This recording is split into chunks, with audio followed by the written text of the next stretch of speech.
Yeah, I think, there are many things in which, so my seminary professor had this one phrase that he liked to say. He says, I don't know you, but I know Adam, so I know you. Okay.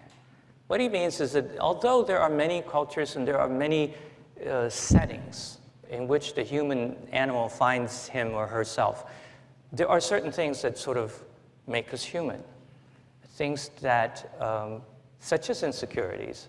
And so the issue then, and such as, the gap, the performance gap between our moral ability our ability to reason morally and our ability to live morally. Okay. So this gap is a very big clue to me about the way the universe works and the kind of creature we are. So yeah, I have a lot of insecurities, plenty. But I'll tell you, I think that the root of it comes, to me, a very vivid picture of that is in Genesis 3. Right? So do you remember Genesis 3? Right? Most of you with a Judeo-Christian background knows that, there's Adam and Eve, and they're in this happy place, and one day they kind of mess up, and they do this sort of the thing they shouldn't do, whatever it is, and they say they eat whatever, apple, whatever, the fruit. And then God says, so there they are. And then the saddest verse is the verse where it says their eyes are open and they saw that they were naked. Okay? They saw that they were naked. And then God walks in the cool of the garden and God goes, where are you? Funny thing for God to ask. But then man says, right? So Adam's reply is classic. He says, I am afraid because I am naked, so I hid. Okay? I think, look at three emotions. Fear, I'm afraid. Shame, okay, because I am naked. And denial, which is to say I hide, right? I hide the thing that which is me. This is universal. It cuts across all cultures. There isn't a single, it doesn't matter your race or anything. The root of that insecurity has something very, very deep in the human consciousness. And to me, it was, when I became a Christian, I became incredibly aware. I dared to look at myself for the first time because I was going to say, well, that is you, all right. That story is your story.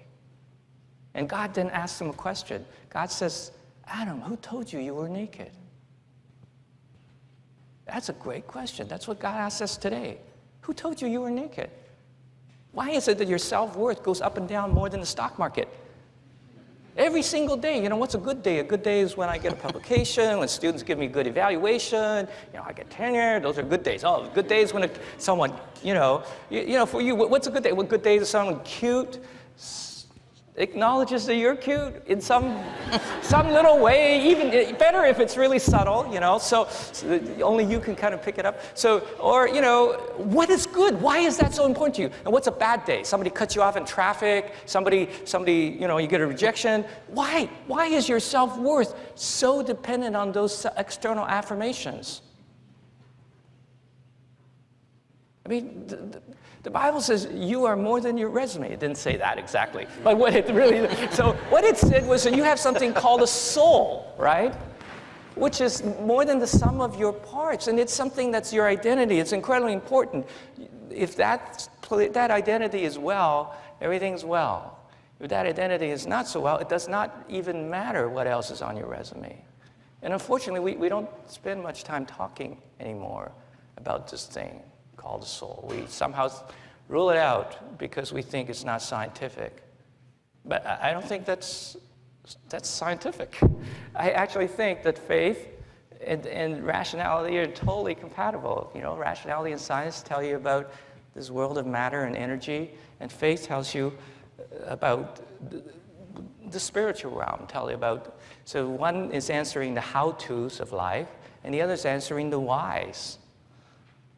And even if you know all the how-tos, you still have questions about why. And according to tradition of many major religions, it's because you have a soul. You want to know.